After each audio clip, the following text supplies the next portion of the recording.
One के बच्चे बन के आप झूलोगे तो भी आपको फील करोगे, तो आपको समझ में आ जाएगा कि भाई इधर टाइम कम लगता है, ऊपर जाके टाइम क्या लगता है, ज्यादा लगता है। और अगर यूनिफॉर्म स्पीड होती तो ये दोनों टाइम क्या होता, इक्वल होता। अगर क्या होती, uniform speed, but speed uniform नहीं है। आया समझ में? ठीक है। अब ये निकलेगा कैसे आप सोचिए। ठीक है, कैपिटल टी के टर्म्स में बता दीजिए, कैपिटल टी के टर्म्स में। ठीक है, कैपिटल टी क्या है? पूरा टाइम पीरियड, पूरा यहां से लेके पूरा ऑसिलेट करने का टाइम पीरियड, ये तो। ठीक है, ट्राई।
शाबाश, वेरी गुड।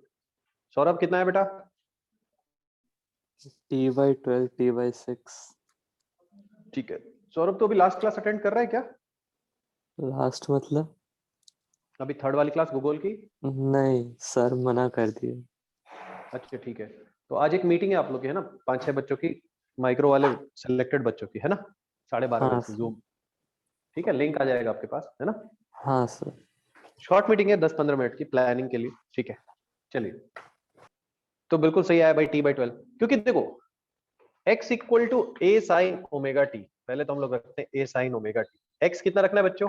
a/2, ए साइन ओमेगा टी 1/2 हो गया, इसका मतलब साइन थीटा 1/2 हो गया, और 1/2 का मतलब ओमेगा टी की वैल्यू π/6 होनी चाहिए। बोलिए, होनी चाहिए ना। साइन 30 डिग्री का मतलब कितना होता है? π/6, तो ये कैंसिल हो गया। सो टी की वैल्यू क्या हो गई? T/12 सेकेंड्स, या जो भी है T/12, ये T1 की वैल्यू हो गई। तो T2 कैसे निकलेगा? T/4 में से T/12 को माइनस कर दो, टोटल टाइम T/4 लगता है। बोलिए, तो कितना हो गया ये? T/6। तो इंटरेस्टिंग क्या है, इसको लर्न करने का सिंपल सा तरीका ये है कि इन दोनों टाइम का रेशियो याद कर दो। क्या रेशियो दिख रहा है बच्चों? 1:2। तो इधर का टाइम लगता है 1 और इधर लगता है डबल। इंटरेस्टिंग क्या है, डिस्टेंस उतना ही है, लेकिन टाइम इधर लग रहा है हाफ और उधर क्या लग रहा है? डबल। कुछ समझ में आया क्या? तो डिस्टेंस सेम है लेकिन टाइम क्या लग रहा है? डबल। क्यों लग रहा है बच्चों? क्योंकि, हाँ, क्योंकि इधर स्पीड ज्यादा है ना, इधर स्पीड क्या है? ज्यादा है। याद रहेगा। तो ये रिजल्ट याद करने से क्या है, कई बार अपने को बाकी क्वेश्चन सॉल्व करने में थोड़ा सा आसानी होती है। तो ये रेशियो बस याद रखना 1:2, मतलब ये 1/3 है और ये 2/3 है। तो T/4 का 1/3 क्या हो गया? T/12। बोलो। अच्छा एक बात बताओ, यह साइन ओमेगा टी क्यों लिया, कॉस क्यों नहीं लिया?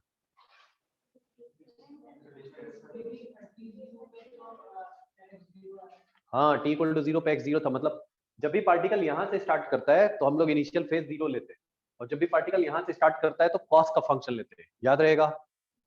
बोलो, इसको लिख लेना आप अच्छे से, पहले इसको नोट कर लीजिए। इसमें किसी को डाउट है बताइए?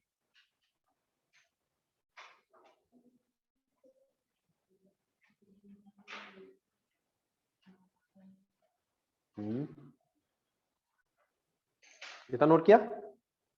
ये रेशियो याद रखिएगा तो आप ओरली निकाल सकते हो, हाईली इंपॉर्टेंट ये है। तो इसका 1/3 इधर और इधर 2/3, नोट करके लिखेगा।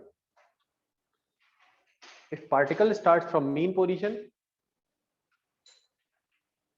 if particle starts from mean position, take equation as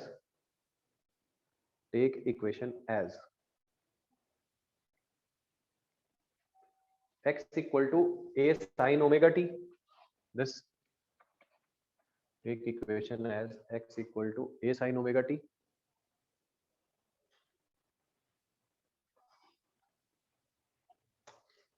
And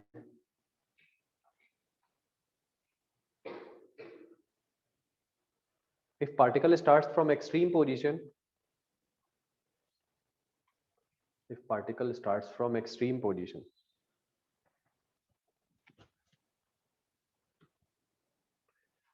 take equation as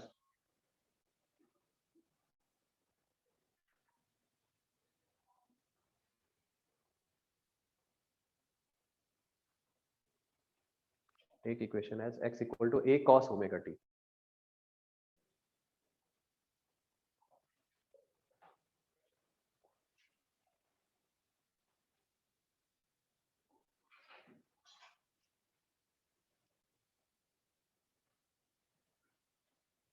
Clear है?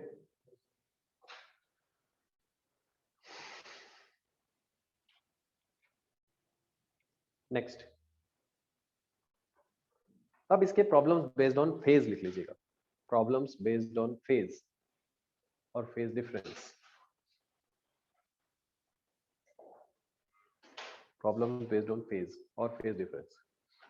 पहले एनर्जी तक का टॉपिक आधा चैप्टर में पढ़ाऊंगा आपको पूरा मेंस लेवल का, तब उसके बाद इसके एडवांस क्वेश्चन में जंप करेंगे, क्योंकि मैथमेटिकल है टॉपिक, जो है पूरा मैथमेटिकल है ना, मतलब थोड़ा सा कॉन्सेप्चुअल भी है। तो पहले हम लोग मेंस तक करेंगे। अभी मैं इसके एडवांस के क्वेश्चन किसी के भी नहीं उठा रहा हूँ, एक साथ करेंगे, आज ही करेंगे। वो पहले डीपीपी मेंस तक का कंप्लीट करके आपको थोड़ा सा कॉन्फिडेंट फील होगा, तब क्वेश्चन टफ वाले उठाएंगे। नहीं तो आप शुरू पे थोड़ा सा मोरल आपका डाउन हो सकता है, सीधे टफ वाले क्वेश्चन शुरू में ही कर दिया, फंस जाओगे। ठीक है, तो आपने क्या लिखा?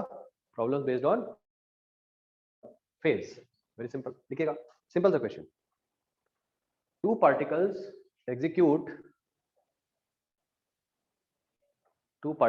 execute SHM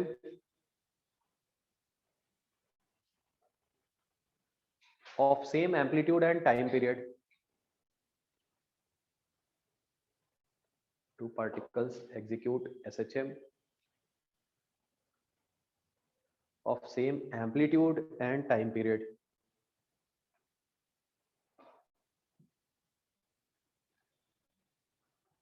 ठीक है। What is the phase difference between the particles? What is the phase difference between the particles for the following conditions? For the following conditions.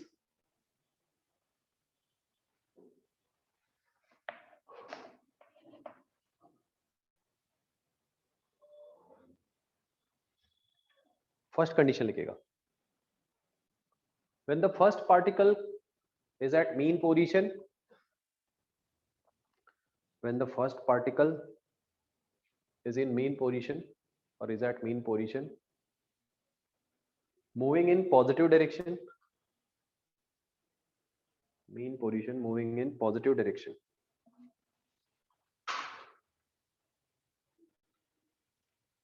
The second particle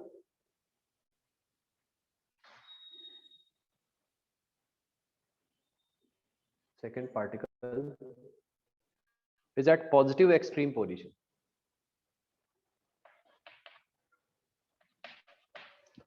positive extreme position. क्या लिखा आपने? When the first particle is at mean position moving in positive, क्योंकि mean position पे दोनों तरफ जा सकता है, यस और नो, ठीक है।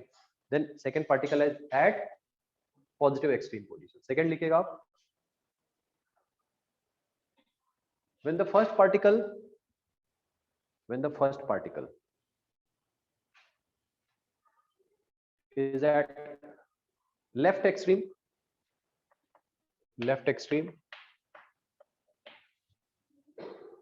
second is at right extreme,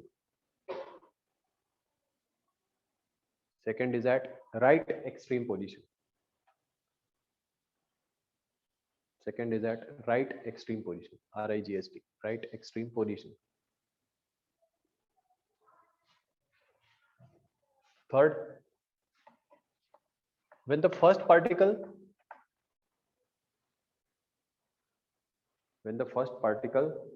crosses mean position in negative direction,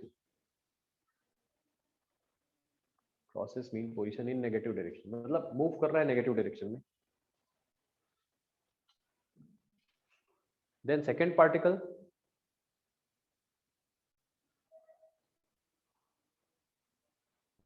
particle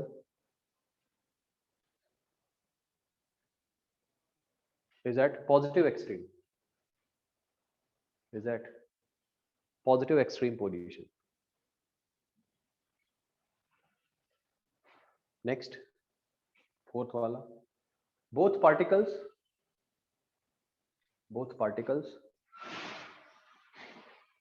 cross the half of the amplitude position,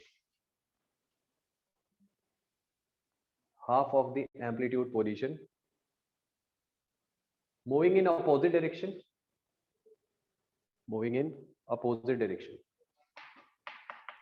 Sir, both particles cross half of the amplitude position,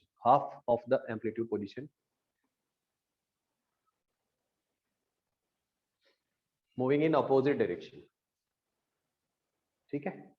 तो शुरू वाले तो आप खुद सोच के बता सकते हो। आप ये एज्यूम कर लो कि उस मोमेंट पे, जैसे पहला वाला मैं बता रहा हूं, एक पार्टिकल यहाँ है, दूसरा पार्टिकल यहाँ है, तो आप डायरेक्टली निकालो कि ये किस फेज पे, कितने फेज पे है, ये 0 डिग्री पे। अरे यहां से इधर की तरफ जा रहा है ना, तो sine inverse x naught by a क्या कहता है? 0 डिग्री। और पीछे जाता होता तो बेसिकली ये कहता है कि फेज 0 भी हो सकता है, पाई भी हो सकता है, 2 पाई भी हो सकता है, एंड सो ऑन। लेकिन आपको सिलेक्ट यही वाला करना है क्योंकि ये प्लस डायरेक्शन में जा रहा है। इधर जा रहा है, बोलो। हालांकि आप वो वेलोसिटी से भी चेक कर सकते हो, लेकिन इतना तो पक्का पता है कि यहाँ से पार्टिकल जाता है तो 0 होता है। ये वाला डायग्राम याद आ रहा है? 0 pi by 2 pi 3 pi by 2 and divided, और ये कितना है? 2 पाई, बोलो। तो इससे आप जा सकते हो। तो फर्स्ट वाला तो 0 फेज पे है, सेकंड वाला कितने पे बच्चों? Pi by 2। ये तो क्लियरली आंसर दिख रहा है। कितना फेज डिफरेंस है, बोलो? Pi by 2। अभी समझ में आ रहा है? पाई बाई फेज डिफरेंस का मीनिंग समझ में आ रहा है? ठीक है, तो ये नोट कीजिए।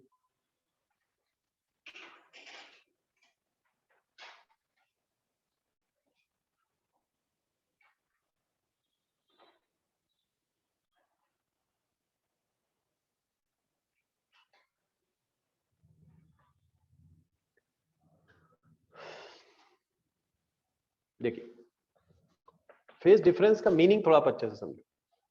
इन दोनों ऑसिलेशन में फेज डिफरेंस है उसका मीनिंग, क्योंकि ये चैप्टर में अगर आपने विजुअलाइज कर लिया कि ऑसिलेशन कैसा हो रहा है, तो आपसे बहुत सारे क्वेश्चन बहुत इजीली बनेंगे। और आप सिर्फ सोचो कि मैथ्स के भरोसे में कर लूं, तो फिर कहीं ना कहीं धोखा हो सकता है आपके साथ। जैसे यहीं पे आप फिर मैथ्स तो ये बोलेगा 0 पाई 2 पाई कुछ भी हो सकता है, पार्टिकल आगे जाए या पीछे जाए, बोलो। ठीक है, तो मैथ्स के साथ साथ थोड़ा सा इंट्यूशन आपको डेवलप करना पड़ेगा यहाँ से। इसका मतलब क्या है, थोड़ा देखो। 90 डिग्री ऑसिलेशन का मतलब क्या होता है? जब ये यहाँ 0 पे है, दूसरा वाला किस पे होगा? मैक्सिमम पे, 90 डिग्री फेज का, यस और नो? ठीक है, तो इसका ऑसिलेशन होगा कैसे? ऐसा होगा, यहाँ ऐसा ऑसिलेशन, ये यहाँ आएगा, फिर जब ये यहाँ आएगा ये यहाँ जाएगा, यहाँ, फिर जब ये यहाँ जाएगा ये यहाँ जाएगा, यस और नो? फिर हियर लाइक दिस। कुछ आया? नहीं आया। यहाँ से देखो, यहाँ समझ में आ रहा है? ऐसा फिर उसके बाद ऐसा, फिर उसके बाद ऐसा, फिर उसके बाद ऐसा। मतलब जब भी ये मीन पे आएगा ये वाला हमेशा या तो लेफ्ट एक्सट्रीम पे रहेगा या तो राइट एक्सट्रीम पे रहेगा। ये सॉल्व आ रही बात समझ में? तो इसी को आप क्या बोलते हो? ये t इक्वल टू 0 है, ये t इक्वल टू 0 है। उस मोमेंट पे ये कहाँ पे है? यहाँ है। ये t/4 है, उस मोमेंट पे ये मीन पे आ गया। यहाँ t/2 है, उस मोमेंट पे ये एक्सट्रीम पे आ गया। 3t/4 पे ये यहाँ है, तो 3t/4 पे ये फिर से 0 पे आ गया और ये t पे आ गया। तो ये विजुलाइज दिमाग में होना चाहिए कि जब एक 0 पे दूसरा किस पे है? मैक्सिमम पे। वैसे भी ये मैथमेटिकली एक साइन का फंक्शन है, एक कॉस का फंक्शन है, तो आपको तो पता है साइन और कॉस के ग्राफ में एक जब 0 पे होता है दूसरा मैक्सिमा या मिनिमा पे होता ही है। बोलो यस और नो, नोट कर लीजिए। सर हाँ बोलो। सर सेकंड का पाई है क्या? 100% सही है, वेरी गुड। तो पहले का डायग्राम आप चाहो तो बना लो, फिर आप सेकंड, थर्ड और फोर्थ ट्राई कीजिए। हाँ सेकंड का pi, very good. Sir third fourth पाई/2। थर्ड का है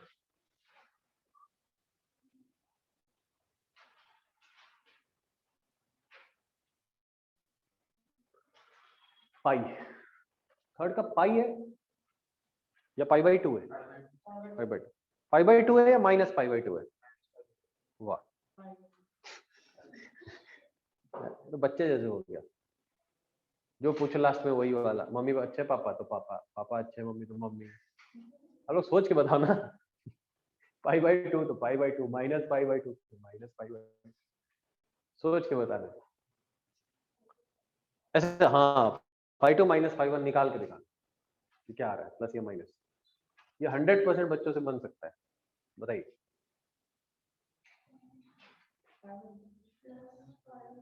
चलो ठीक है, सेकंड वाला देखो क्या है सेकंड का। एक ही डायग्राम समझ में आ गया, यही वाला डायग्राम समझ। एक है कौन किस पे? नेगेटिव एक्सट्रीम पे। अरे ये क्या लिख दिया हमने, है ना? ये 3π/2 है, ठीक है। सो फर्स्ट का क्या है बताओ? नेगेटिव एक्सट्रीम पे, मतलब फर्स्ट वाला कितने पे है? 3π/2 पे। और सेकेंड वाला कितने पे बच्चों? π/2 पे। तो फेज डिफरेंस कितना हो गया? φ2 -φ1। इसका मतलब -पाई।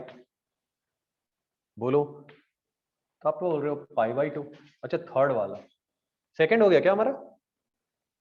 सेकंड कर लिया ये, पाई माइनस पाई आ रहा है ना सबका, ठीक है। तो इसका भी आप पाई बता रहे थे, ये तो -पाई है।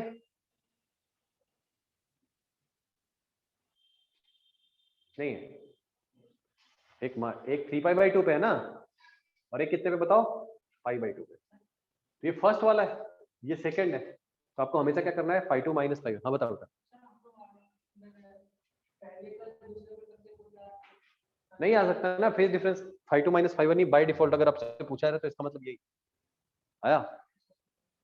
हमेशा फाइनल माइनस क्या बता रहे हैं? इनिशियल। कुछ आ रहा समझ में? हाँ थर्ड। अरे इसका रीजन ये होता है ना, you compare the second with respect to the first, compare the second with respect to the first, इसलिए φ2 -φ1 करते हो। थर्ड का बोलो भाई, फेज डिफरेंस फर्स्ट वाला कितना? फर्स्ट का फेज पाई, सेकंड का बोलो, बोलते नहीं हो तुम लोग। π/2, तो फेज डिफरेंस कितना आया? -π/2 आ रहा है। फोर्थ वाले का आंसर थोड़ा अलग है। नहीं π/6 भी नहीं,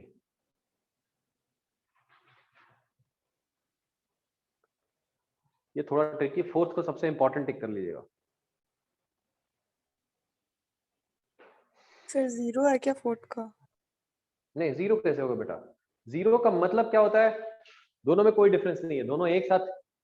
0 फेज डिफरेंस का मतलब ये होता है एक साथ बिल्कुल आइडेंटिकल मोशन। ये है 0 फेज। 0 फेज का मोशन ऐसा होता है, दिख रहा सबको? 0 फेज का मोशन ऐसा होता है, ठीक है। 180 का मोशन कैसा होता है? इधर देखो, ठीक अपोजिट। ये कैसा फेज है बताओ? विजुअलाइज होना चाहिए, मैथमेटिक्स में फंसे रहोगे। Physics is all about visualisation. Math थोड़ी पढ़ने बैठे हम लोग, ट्रिग्नोमेट्री बहुत पढ़ चुके। हाँ इधर देखो, ये अगर फेज है तो इसका मतलब कैसा ऑसिलेशन है? ये 0 फेज। अगर ऐसा ऑसिलेशन हो रहा है मतलब कैसा ऑसिलेशन है ये? 180 फेज है, दोनों हमेशा अपोजिट जा रहे हैं। ऐसा फेज है 180, और 90 का मतलब एक एक्सट्रीम पे है, इधर एक्सट्रीम पे, तो एक किस पे होगा? मीन पोजीशन पे। तो यहाँ वाला जब इधर आएगा ये इधर जाएगा, ये सॉल्व। ठीक है, तो ये क्या होगा? 90 डिग्री का फेज होगा। हाँ, π/3 नहीं होगा, 2π/3 होगा। गुड, तो इसका आंसर बिल्कुल अलग है, 2π/3। कैलकुलेट करके देखिए, फोर्थ का आंसर आ रहा है। ये पहली बार में सबसे इसमें टाइम लगता है, मिस्टेक होती है, कोई बात नहीं, आराम से टाइम लो आप।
उसका शॉर्ट मेथड बता दूं। सबसे सिंपल मेथड क्या है वो देखो, ग्राफिकल मेथड आप लिख लेना, ग्राफिकल मेथड। सारे क्वेश्चन करते हैं हम लोग, देखो ग्राफिकल मेथड से फर्स्ट क्वेश्चन करना है। तो ये x का ग्राफ है versus time, x equal to a sin omega t। First में क्या बोल गया? पहला वाला पार्टिकल जो है वो 0 पे है लेकिन पॉजिटिव डायरेक्शन में जा रहा है, so this is the first particle. Second वाला राइट एक्सट्रीम पे है मतलब प्लस a पे है, मतलब this is the second particle. बोलो, ये सेकंड पार्टिकल की पोजीशन बता रहा है, यस और नो? एनर्जी लगाओ भाई थोड़ी। ये 1 है, ये 2 है, तो सेकंड वाला कितने फेज पे बताओ? π/2 पे, और ये पाई होता है और आपको पता है ये 2π, और ये 3π/2 होता है। बोलो, तो φ1 कितना है? 0 डिग्री, और φ2 कितना है? π/2, तो डेल फाई कितना हो गया? π/2। ऐसा सबको बना सकते हो आप। बोलो, सेकंड वाला देखो, एक माइनस ए पे एक प्लस ए पे, माइनस ए वाला यहाँ है, प्लस ए वाला यहाँ है, मतलब एक 3π/2 और एक π/2, तो दोनों का डिफरेंस क्या हो जाएगा? Final minus initial minus pi. कुछ समझ में आ रहा है या नहीं आ रहा है? ठीक है, क्लियर है सर। नोट कर लीजिए।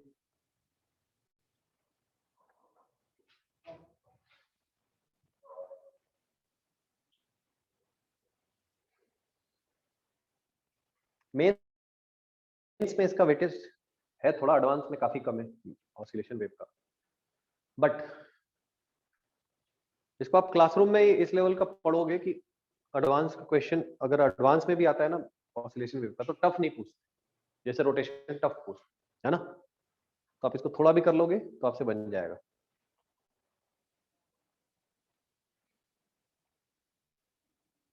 सर एक कंसेप्ट यूज हो जाता है ना सर बाकी चैप्टर्स में। हाँ, नहीं इसका कॉन्सेप्ट ये टाइम वाइम फेज वेज का उतना ज्यादा यूज नहीं होता। ठीक है, साइनोसॉइडल जो आप इक्वेशन लिखे थे ना, रिजल्टेंट एसएचएम निकालना, वो सबका थोड़ा यूज होगा जो आगे बढ़ा। ठीक है, या इससे पहले जो आप पढ़ चुके हो कि जब फोर्स माइनस एक्स के प्रोपोर्शनल होगा then only it will be SHM, बस ये यूज होता रहता है। चलो फोर्थ वाला इससे ट्राई करते हैं। आप सेकंड और थर्ड आप ट्राई करना, घर पे लिख लो आप, second and third by graphical आपको ट्राई करना।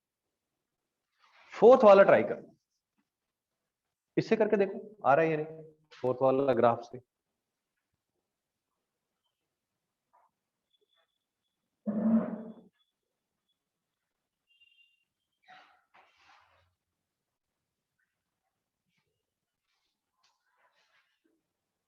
क्या आ रहा है देखिए,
time x, x equal to a by two, यहाँ ऐसा मार्क कर दो। जो भी बताना है अपने को इसी पोजीशन पे बताना है। तो फर्स्ट एक जा रहा है आगे, आपको दिख रहा है, जिसकी पोजीशन पॉजिटिव डायरेक्शन में, और यहाँ पे क्या है, नेगेटिव डायरेक्शन। बोलो, मतलब ये दिख रहा है टुवर्ड्स मीन पोजीशन आ रहा है, ये टुवर्ड्स a जा रहा है। दूसरा मेथड क्या है, इसका स्लोप देखो, वेलोसिटी पॉजिटिव, वेलोसिटी नेगेटिव। ये फर्स्ट है, ये सेकंड है। यहाँ फेज कितना है बेटा, मतलब x equal to a sine omega T ना, या a साइन थीटा लिख रहा हूं मैं सीधा। ये a बाई टू है, तो साइन थीटा की वैल्यू हाफ होनी चाहिए, और वो कहाँ कहाँ पे होता है, 30 डिग्री पे। उसके बाद होता है 150 डिग्री। ये पाई बाई 6 है, और ये कितना है, 5 pi by 6। so this is pi by 6 and 5 pi by 6. so del phi is what, 5 pi by 6 minus pi by 6. 4 pi by 6 is what, 2 pi by 3. ये इंटरेस्टिंग है, बहुत इंपॉर्टेंट है, टिक कर लीजिए।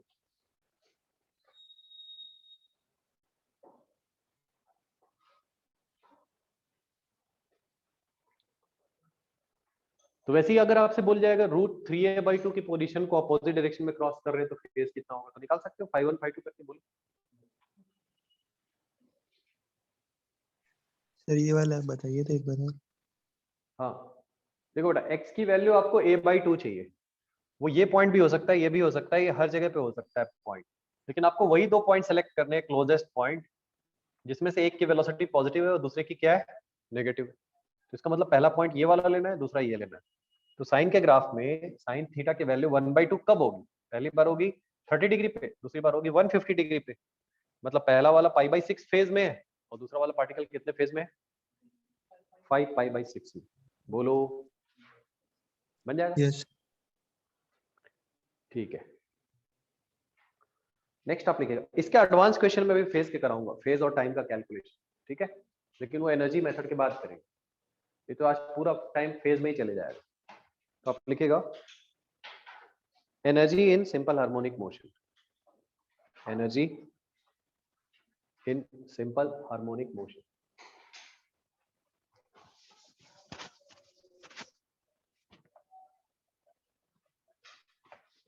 suppose equation of an SHM is, suppose equation of an SHM is x equal to a sin omega t, x equal to a sin omega t।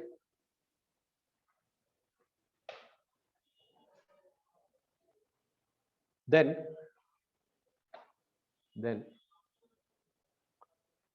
इसका मतलब particle कहां से स्टार्ट कर रहा है, मेन पोजीशन से। पॉजिटिव डायरेक्शन में जा रहा है या नेगेटिव में, पॉजिटिव में। नेगेटिव में जाता तो यहाँ क्या होता, माइनस होता है, यहाँ तो प्लस फाई यहाँ लिख सकते थे, प्लस फाई, या तो वही माइनस यहाँ आ जाता। बोलिए, बिल्कुल सही बता रहे हो, गुड।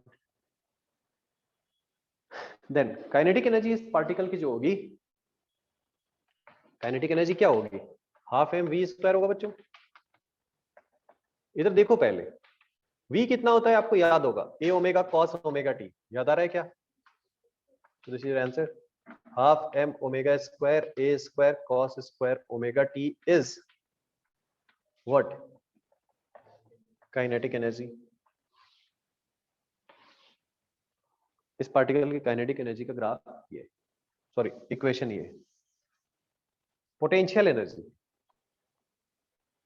तो आपको पता है पोटेंशियल एनर्जी निकालेंगे हम लोग, उसके लिए आपको पता है जो ये इक्वेशन है, the corresponding force equation will be F equal to minus kx, होता है नहीं होता है? For x equal to a sin omega t, force की इक्वेशन ये होती है माइनस kx, तो पोटेंशियल एनर्जी होती है हाफ kx स्क्वायर, क्योंकि ये फॉर्मूला ही किसके जैसा है? Like spring force, like spring force. तो हम पूरा इंटीग्रेट करके डिराइव भी करेंगे तो आना तो यही है, बोलो। और k की वैल्यू कितनी होती है? m ओमेगा स्क्वायर, कल लिखा था, बोलिए, भूल गए? a sin ओमेगा t का होल स्क्वायर। सो u की वैल्यू क्या आ गई बताओ? Half m omega square a square, पूरा सेम है एक्सप्रेशन, बस cos की जगह क्या है? साइन। नहीं नहीं नहीं, उस cos स्क्वायर की जगह यहाँ क्या है? Sine square. ये क्लियर है? देन मैकेनिकल एनर्जी, वो क्या होगी? Kinetic plus potential. तो इन दोनों को आप ऐड कर दोगे तो क्या हो जाएगा बताओ? Half m omega square a square, क्योंकि sin square theta plus cos square theta क्या होता है?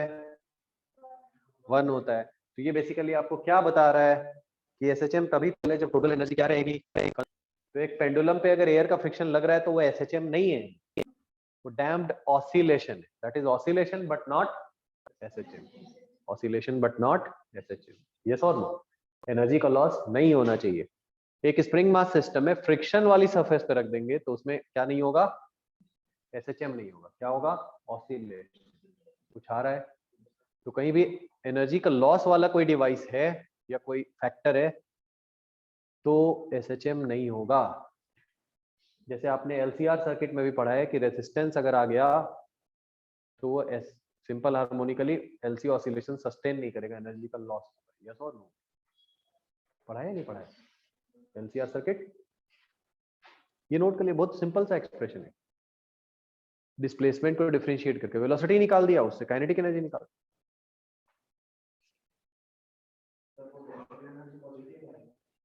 हाँ, पोटेंशियल एनर्जी हमेशा पॉजिटिव रहती है ना, मीन पोजीशन के कंपैरिजन में तो ज्यादा ही एनर्जी होगी किसी भी point.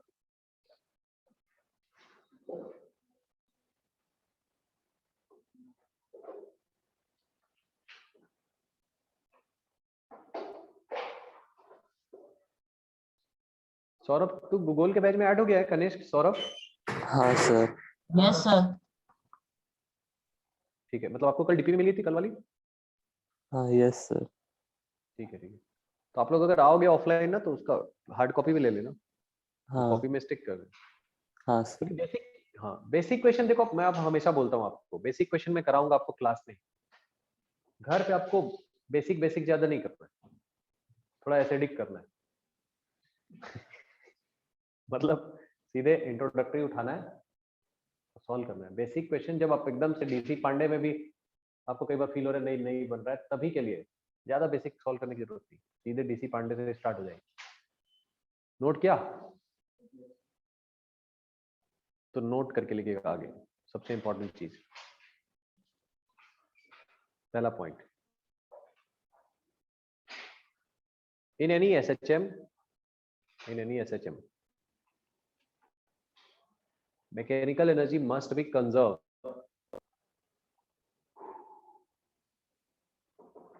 Mechanical energy must be conserved. If there is non-conservative force,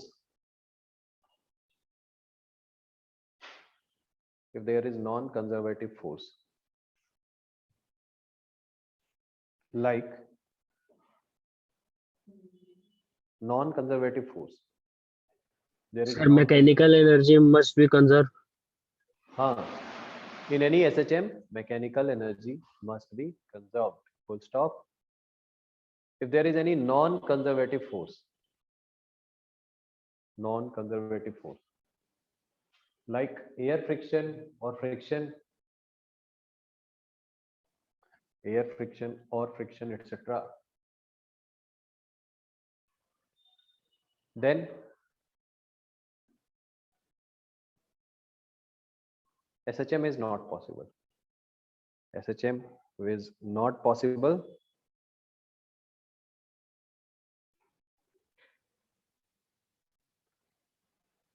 है ना? Damped oscillation will occur.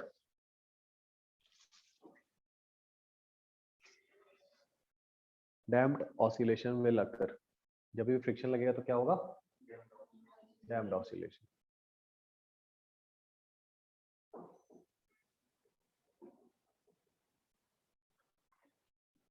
Second point, if particle is in SHM,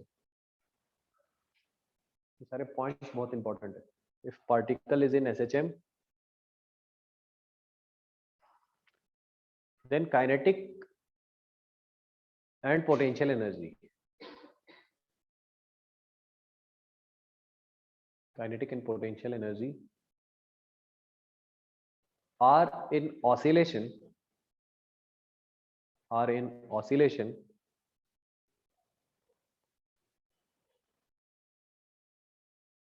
but this oscillation is not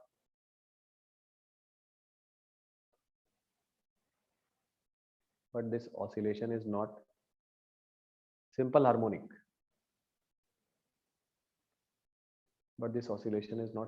harmonic. तो इस चीज को समझना, सिंपल हार्मोनिक सिर्फ मोशन नहीं होती है. हम पढ़ रहे हैं एसएचएम, उसमें है simple harmonic motion. Any variation can be called as simple harmonic variation. If it follows force proportional to minus x, or if it follows double differentiation of that variable is proportional to minus x. अगर कोई भी इसको follow करता है तो हम लोग क्या बोलते हैं? that variation is simple harmonic. कैसा वेरिएशन है वो? तो ये वेरी तो कर रहा है, ऑसिलेट भी कर रहा है, लेकिन ये सिंपल हार्मोनिक नहीं. क्यों नहीं है बताओ? क्योंकि काइनेटिक एनर्जी को दो बार डिफरेंशिएट करेंगे तो खुद के नेगेटिव नहीं आएगा. खुद के नेगेटिव नहीं आया. कुछ आया? नहीं आया. ठीक है, लिख लो, नोट करके लिख लो, आगे लिखते जाओ. ये साइन और कॉस का फंक्शन नहीं ना, इन सिंपल ऐसा समझो. ये साइन और कॉस का फंक्शन है क्या? साइन स्क्वायर कॉस स्क्वायर है ना. साइन और कॉस का फंक्शन नहीं है तो इसको दो बार डिफरेंशिएट करोगे तो इसका खुद का नेगेटिव आएगा क्या कभी? कॉस स्क्वायर का नेगेटिव के प्रोपोर्शनल आएगा क्या? नहीं. एक बार डिफरेंशिएट करोगे 2 कॉस आ जाएगा, दूसरी बार एक साइन मल्टीप्लाई हो जाएगा तो साइन 2 थीटा है. क्या आ जाएगा? साइन नहीं आया. पावर सामने आ जाएगी, कॉस बचेगा. कॉस का फिर एक चेन रूल से साइन बचेगा, साइन 2 थीटा आ जाएगा. इसके नेगेटिव के प्रोपोर्शनल आएगा क्या? नहीं आएगा. ठीक है. साइन और कॉस का फंक्शन ही सिर्फ सिंपल हार्मोनिक वेरिएशन कहलाता है. साइन स्क्वायर और कॉस स्क्वायर का variation is not simple harmonic. कुछ आया? ठीक है. तो आपने क्या लिखा? Any variation x. आगे लिख लीजिएगा लाइन चेंज करके, एनी वेरिएशन एक्स. ऑनलाइन वाले बच्चों क्लियर है क्या कि ये सिंपल हार्मोनिक नहीं है, बस ऑसिलेशन है? Yes sir. ठीक है. अच्छा, ऑसिलेशन है कैसे पता चला ये ऑसिलेट कर रहा है? कॉस स्क्वायर है, 1 से 0 हो रहा है, 0 से 1 हो रहा है बार बार. ये फंक्शन तो ऑसिलेट तो कर रहा है ना. पीरियोडिक फंक्शन तो है या नहीं है? कॉस स्क्वायर है पीरियोडिक फंक्शन. गुड. तो क्या लिखा आपने? Any variation is simple harmonic if its double differentiation is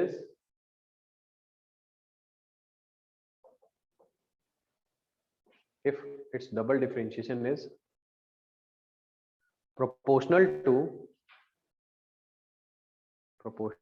negative of it. Proportional to negative of it.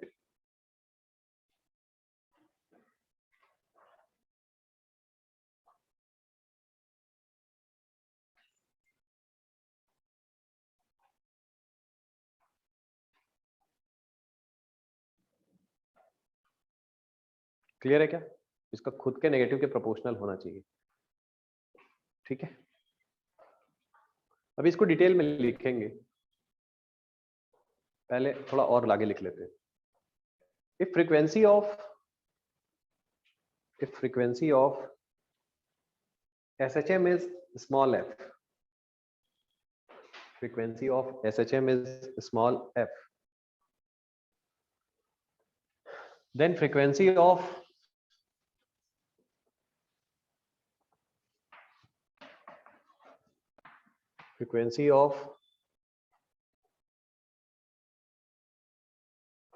oscillation of kinetic and potential energy, oscillation of kinetic and potential energy is 2f.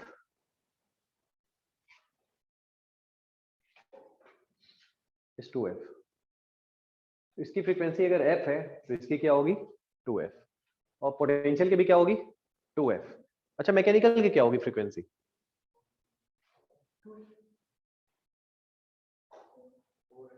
अरे constant है ना, 4 1 2 4 1 2 का 4 करते रहोगे।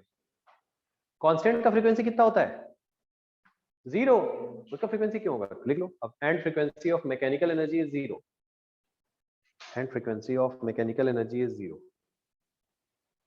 ये IIT में आ चुका है। तो पहली बात तो अगर एक पार्टिकल एसएचएम में है तो उसका काइनेटिक और पोटेंशियल एनर्जी एसएचएम में है या नहीं? नहीं, ऑसिलेशन में। किसमें? और उस ऑसिलेशन की फ्रीक्वेंसी कितनी है 2f है, और मैकेनिकल की कितनी है? याद रहेगा ऐसा? ठीक। क्यों 2f है? इसके 3 तरीके हैं, प्रूफ करके लिख सकते हो, 3 तरीके से आप एक्सप्लेन कर सकते हो। पहली बात तो cos स्क्वायर थीटा जो लिखा हुआ है उसको आप लिख सकते हो 1 plus cos 2 omega t divided by 2 लिख सकते हो। बोलो तो जहां ओमेगा होना चाहिए था उसकी जगह पे यहाँ क्या आ गया 2 ओमेगा, तो इसलिए उसकी फ्रीक्वेंसी क्या है बताओ? डबल है। क्या है बोलो? आया। दूसरा तरीका देखो, जितने देर में पार्टिकल का एक ऑसिलेशन कंप्लीट होता है उतने देर में काइनेटिक एनर्जी 2 बार मैक्सिमम हो जाती है और 2 बार जीरो भी हो जाती है। बोलो तो एक ऑसिलेशन में अगर ये 2 बार मैक्सिमम 2 बार जीरो हो रही है तो इसकी फ्रीक्वेंसी डबल है। फ्रीक्वेंसी क्या है? कुछ आया? तो पहले आप वहां से लिखो प्रूफ करके। फर्स्ट प्रूफ ये हो गया, सेकेंड प्रूफ ये हो गया,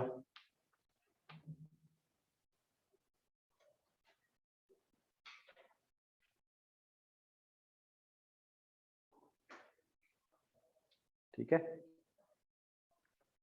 इन वन ऑसिलेशन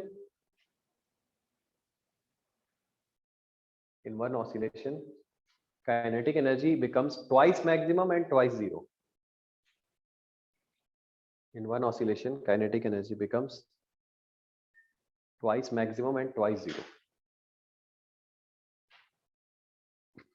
अच्छा, twice maximum twice zero से क्या फर्क पड़ गया? उससे कैसे पता चला फ्रीक्वेंसी 2f है? मतलब काइनेटिक एनर्जी की हर वैल्यू 2 बार रिपीट हो रही है, मैक्सिमम वाली भी जीरो वाली भी, उनके बीच वाली भी 2 बार रिपीट हो रही है, और उतनी ड्यूरेशन में कोई चीज 2 बार रिपीट हो रही है मतलब उसकी फ्रीक्वेंसी क्या है? डबल है। आए समझ में? तीसरा प्रूफ लिखो आप इसी स्टेटमेंट का। तीसरा प्रूफ है ग्राफ। अगर x का equation a sin omega t है ऐसा, तो काइनेटिक एनर्जी की इक्वेशन साइन स्क्वायर है, मतलब ये माइनस वाला भी क्या हो जाएगा बताओ? प्लस होगा। होगा या नहीं होगा? Yes sir. तो ये है काइनेटिक एनर्जी।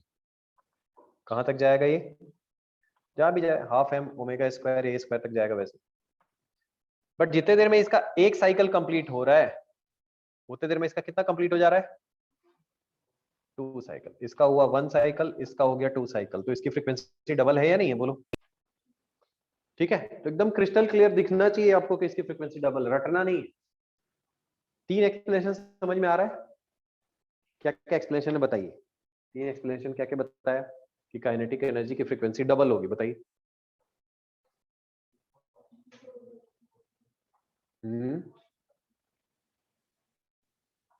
अरे हाँ, एक तो साइन का फंक्शन है और दूसरा कॉस स्क्वायर। तो कॉस स्क्वायर को साइन या कॉस के फॉर्म में लिखेंगे तो क्या आ जाएगा वहां पे? 2 ओमेगा आ जाएगा। बोलो ऑनलाइन वाले बताओ दूसरा रीजन क्या दिख रहा है?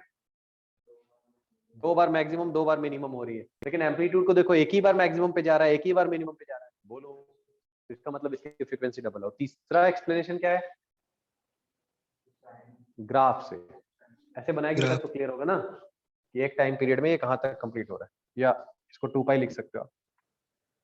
तो जितने देर में इसका ग्राफ एक बार कंप्लीट हो रहा है, इसका ग्राफ कितनी बार कंप्लीट हो रहा है? सेम टाइम में। यस और नो? इतने सारे एक्सप्लेनेशन है इसके, आपको कहीं से भी एक भी कोई बहुत अच्छे से समझ में आना चाहिए कि डबल होगा।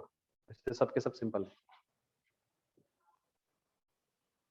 बन जाएगा। तो इतने सारे इंपॉर्टेंट पॉइंट थे, kinetic, potential and mechanical energy. अब देखो थोड़ा ध्यान से, इसका ग्राफ ड्रॉ करते हैं, इसी को थोड़ा डिटेल में ड्रॉ करते हैं। काइनेटिक एनर्जी का ग्राफ क्या आया?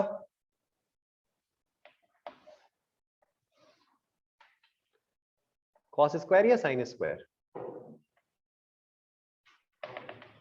Cos square. तो यहां पे मैं लिखता हूं ऐसा, एनर्जी, और यहां आप लिखोगे हाफ एम ओमेगा स्क्वायर ए स्क्वायर। तो ये साइन स्क्वायर थीटा का ग्राफ के टर्म्स में आएगा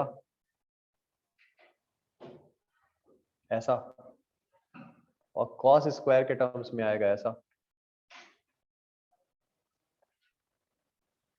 कुछ समझ में आ रहा है? ठीक है।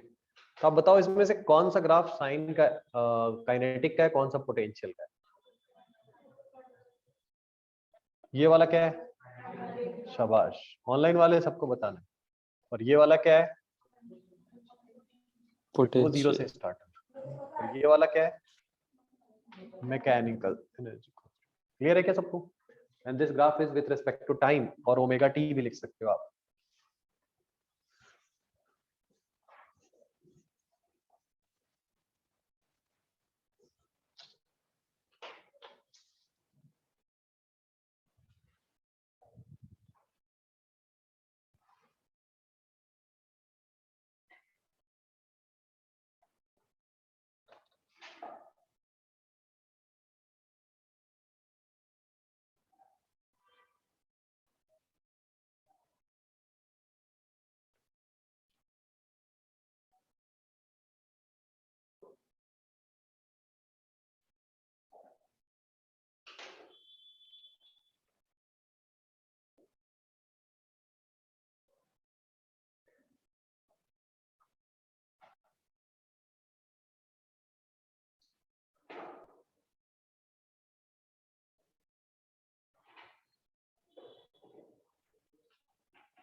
Done.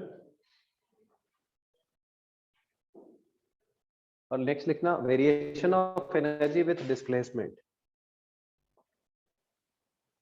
Variation of energy with displacement.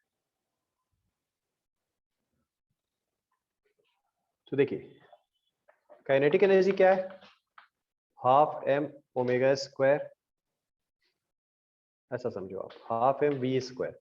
और एक फॉर्मूला आपने पढ़ा था इंपॉर्टेंट वाला, v equal to omega under root A square minus x square, पढ़ा था क्या? तो यहाँ पे काइनेटिक एनर्जी पुट कर दोगे तो क्या आ जाएगा बच्चों? हाफ एम ओमेगा स्क्वायर ए स्क्वायर माइनस एक्स स्क्वायर। और पोटेंशियल एनर्जी हमने क्या पढ़ा है? हाफ के एक्स स्क्वायर, और के की वैल्यू क्या है? M omega square. बोलो, अरे है ना? तो ये ग्राफ किसके साथ आ रहा है? एक्स के साथ आ रहा है। ये कैसा दिख रहा है आपको? एक पैराबोला, बट कैसा parabola? Down side parabola, because it is proportional to what? Minus of x square. और ये कैसा आएगा बताओ? एक अपसाइड पैराबोला। ये पूरा सब हमने काइनेमेटिक्स में पढ़ा है, अपसाइड पैराबोला। तो इसका अगर आप ग्राफ ड्रॉ करोगे, एनर्जी वर्सेस एक्स, वही एनर्जी का ग्राफ है, बट यहां हम लोग ड्रॉ कर रहे हैं एनर्जी वर्सेस एक्स का graph. Minus of amplitude, plus of amplitude. यहाँ एक पेंडुलम ऐसा आप इमेजिन कर सकते हो इसके ऊपर, जो ऐसे ऑसिलेट कर रहा है, ठीक है? और ज्यादा हाइट का एज्यूम कर सकते हो। तो पेंडुलम जब मीन पोजीशन पे होता है, या यहीं पे ड्रॉ कर दे रहा हूं मैं ऐसे नीचे में, ऐसा। तो इस पॉइंट पे, मतलब ये वाले एम्पलीट्यूड वाले पोजीशन पे काइनेटिक क्या होती है बताओ? 0। और यहाँ क्या होती है मैक्सिमम, तो काइनेटिक यहाँ मैक्सिमम, यहाँ जीरो, तो ये ग्राफ ऐसा आएगा। कॉमन सेंस से भी ऐसे ही आएगा, 9th क्लास में भी आपने पढ़ा, ठीक है। सिर्फ उधर वाला पार्ट पढ़ते हैं हम लोग, पॉजिटिव वाला, कि एक बॉल के केस में पढ़ा है, बॉल को ऊपर से नीचे गिरा दिया तो काइनेटिक का ग्राफ कैसा आएगा और पोटेंशियल का कैसा आएगा। मान लो इक्वेशन से देखना है तो भी आपको दिख रहा है ये डाउन साइड पैराबोला आएगा, बोलो x की वैल्यू a रखने पे 0 आएगा और 0 रखने पे मैक्सिमम आएगा, ये आ गया। दूसरा वाला अप साइड पैराबोला है, ठीक है, और एक तीसरा वाला कांस्टेंट है। अभी आप लोग फिर से बताओ थोड़ा सोच के, अभी ड्रॉ किया आपके सामने, ये वाला किसका ग्राफ है, काइनेटिक एनर्जी, वेरी गुड। और ये वाला ग्राफ किसका है, और ये वाला क्या है, मैकेनिकल एनर्जी। क्लियर है क्या? यहाँ पे वैसे भी आप समझ सकते हो, kinetic maximum, potential zero, kinetic zero, potential, kinetic zero, potential maximum, है या नहीं है पोटेंशियल मैक्सिमम, बोलो, नोट कर लिए।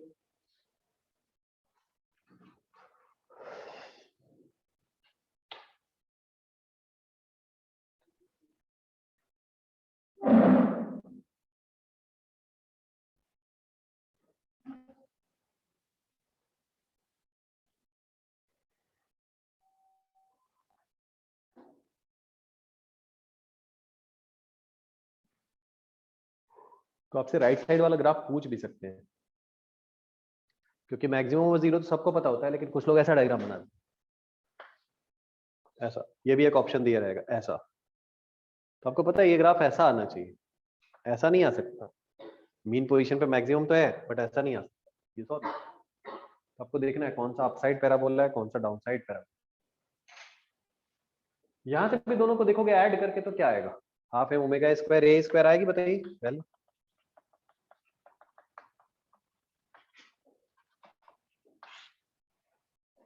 ठीक है,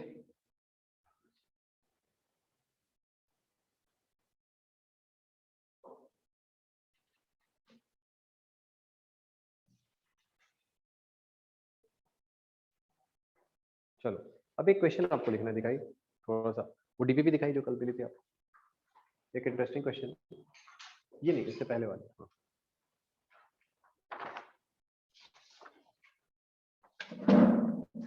अच्छा इसमें ग्राफ ही नहीं है वो वाला, दिखा दूसरे वाले में।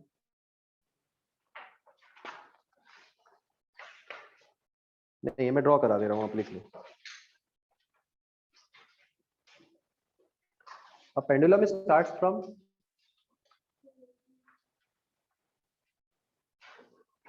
a pendulum, बहुत highly important question है। A pendulum starts from extreme position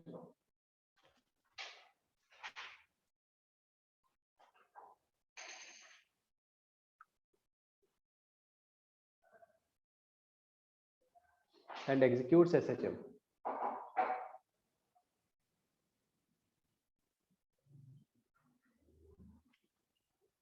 ठीक है, executes SHM। अच्छा एक्सट्रीम पोजीशन को काट दो, अब बस लिखो a particle executes SHM। Extreme position बस काट दीजिए, स्टार्ट फ्रॉम एक्सट्रीम पोजीशन काट दीजिए। Particle executes SHM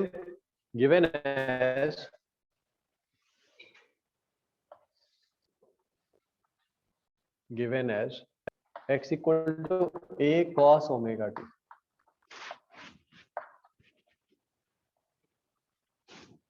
a cos omega t, then which of the following graphs correctly represent its potential energy?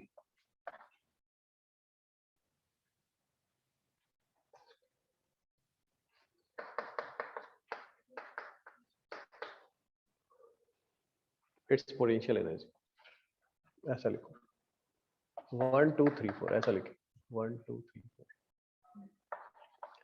Options are 1 3 1 4 2 3 2 4।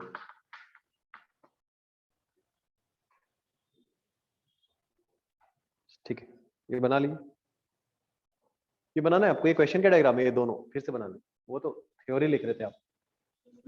Sir, please repeat the question. फिर से repeat कर रहा हूं मैं पूरा क्वेश्चन, ऑनलाइन वालों के लिए देख लो। A particle executes SHM given as x equal to a cos omega t, x equal to a cos omega t. Which of the following graphs represent potential energy of the particle? Potential energy of the particle.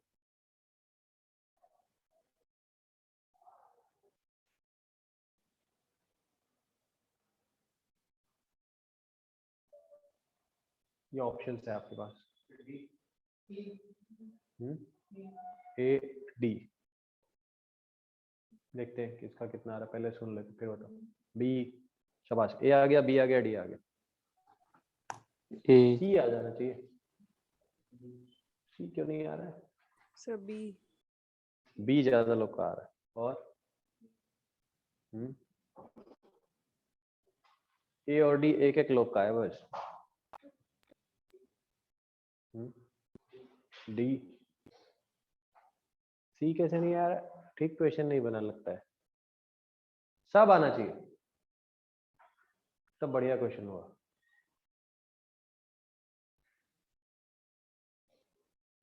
ठीक है, सब option आ गया मतलब teacher घुमाने में सफल हो गया, और एक ही ऑप्शन आया मतलब स्टूडेंट नहीं घूमने में सफल हो गया। कौन सा है बेटा? बी आ रहा है। ठीक है, सौरभ क्या आया? कनिष्क? A. अनुष्मा, अमीशा? ए आ रहा है। ठीक है, देखिए पहली बात तो ये पिछला केस नहीं है। ए cos ओमेगा टी मतलब पार्टिकल कहां से स्टार्ट कर रहा है? एक्सट्रीम। Stream. ठीक है, तो एक्सट्रीम पे पहले टाइम की वैल्यू 0 पे एक्सट्रीम पे है, मतलब इस पॉइंट पे काइनेटिक क्या होगी? 0, और पोटेंशियल क्या होगा? Maximum. So when t is 0 potential should be maximum. पहला पॉइंट, t इक्वल टू 0 पे जो मैक्सिमम है वही पोटेंशियल है, मतलब कौन सा? First is correct. बोलो, when t is 0 potential is maximum, क्योंकि यहां से स्टार्ट कर रहा है, इसका मतलब फर्स्ट वाला, इसका मतलब ए और बी में से कोई आंसर है। बोलो, अब उधर देखते हैं। उधर तो कोई प्रॉब्लम नहीं है, इस पॉइंट पे t इक्वल टू 0 तो है, u मैक्सिमम भी है, बट यहाँ पे आपको पता है x की वैल्यू क्या है? मैक्सिमम। तो मैक्सिमम डिस्प्लेसमेंट पे u मैक्सिमम होगा। ठीक है, at x max u is maximum, और वो ग्राफ कौन सा है? फोर्थ।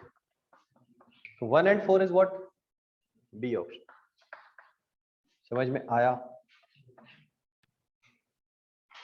ठीक है, कोई डाउट है बताइए। सौरभ क्या गड़बड़ कर दिया? नहीं, वो मैं जैसे ही A बोला उसके बाद समझ आया कि B। हाँ ठीक है, तो इक्वेशन देखनी है। एक्सट्रीम से स्टार्ट करेगा तो कॉस का फंक्शन होगा, और मीन से स्टार्ट करेगा तो साइन का फंक्शन होगा। तो इंपॉर्टेंट, फिर से देखो सब लोग समझो, पिछला वाला जो पूरा ग्राफ हमने पढ़ा था वो साइन वाले फंक्शन के लिए था, इस बार किसके लिए? कॉस। कॉस का मतलब एक्सट्रीम से स्टार्ट कर रहा है, इसलिए इन दोनों का ग्राफ इंटरचेंज हो गया। पिछले वाला जो आपने आंसर लिखा था उसके रेस्पेक्ट में ये ग्राफ क्या हो गए? इंटरचेंज हो गए। लेकिन यहाँ इंटरचेंज नहीं हो सकता है, क्योंकि ये टाइम के रेस्पेक्ट में है ही नहीं। किसके रेस्पेक्ट में? डिस्प्लेसमेंट। तो डिस्प्लेसमेंट में तो पक्का है कि अगर मैक्सिमम पे जाएगा तो वहां पोटेंशियल मैक्सिमम होगी और काइनेटिक क्या होगी? 0। कुछ आया? नहीं आया। तो कौन सा ग्राफ है जो इनिशियल फेज पे डिपेंड करता है? फर्स्ट वाला या सेकंड वाला? फर्स्ट वाला। अब चाहो तो लिख सकते हो उसको अपने वर्ड्स में। फर्स्ट वाला ग्राफ इनिशियल फेज पे डिपेंड करता है, क्योंकि वो टाइम पे डिपेंडेंट है। सेकंड वाला इसलिए नहीं करता है क्योंकि वो किस पे डिपेंडेंट है? डिस्प्लेसमेंट। तो आप इससे बनाओ ना, मान लो आप मैथमेटिक्स सब भूल गए, मैथ से मैथमेटिक्स सब भूल गए, मान लो आपको सिर्फ 9th क्लास की चीज याद है, उससे ज्यादा आपको कुछ नहीं पता। ये पेंडुलम के यहाँ से छोड़ोगे बेटा, t equal to 0, t equal to 0 यहाँ रख के देख लिया, मैक्सिमम है, x इक्वल टू मैक्सिमम पे, मतलब पार्टिकल एक्सट्रीम पे स्टार्ट कर रहा है। कुछ SHM नहीं याद है तो भी यहाँ से स्टार्ट कर रहा है, बस t की वैल्यू पुट करने आनी चाहिए। 0 पुट किया तो a आ गया, cos 0 1 है, बस इतना पता होना चाहिए। इस पॉइंट पे टाइम 0 है, काइनेटिक एनर्जी भी 0 है, क्योंकि आप यहाँ से रिलीज कर रहे हो। एक्सट्रीम पे तो काइनेटिक एनर्जी क्या होती है? हमेशा 0 होती है, बट पोटेंशियल क्या है? मैक्सिमम।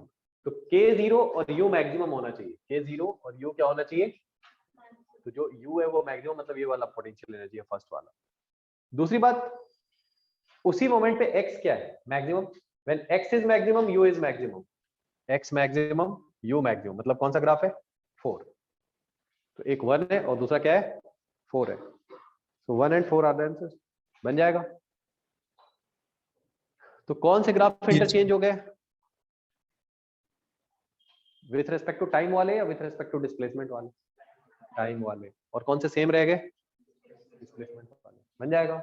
ये आईटी पूछ चुकी है इसको, x equal to a cos omega t। चलिए अब वो डीपीपी दिखाइए, अब आप उसको पूरा कर सकते हो, टाइम तो खैर अभी नहीं है, वो दिखाइए। हाँ अभी होमवर्क में क्या हो गया, थर्मोडायनेमिक्स कंप्लीट कर दिया आपने, वही डिस्कस करना है अपने को। नेक्स्ट क्लास में मैं थर्मोडायनेमिक्स डिस्कस करूंगा, आप थर्मोडायनेमिक्स कंप्लीट करो, इसको तो मैं क्लास में करा दूंगा, ये डीपीपी क्लास में करा दूंगा। जिनका हो गया है थर्मोडायनेमिक्स तो आप फिर डीपीपी कर सकते हैं ना, एसएचएम की इंट्रोडक्टरी भी कर सकते हो, लेकिन नेक्स्ट क्लास में पहले हम लोग करेंगे थर्मोडायनेमिक्स। तो पूरा बनाओ, ऑब्जेक्टिव सब्जेक्टिव जितने भी है उसके, लेवल 1 लेवल 2 सब बनाओ, ठीक है। Okay thank you.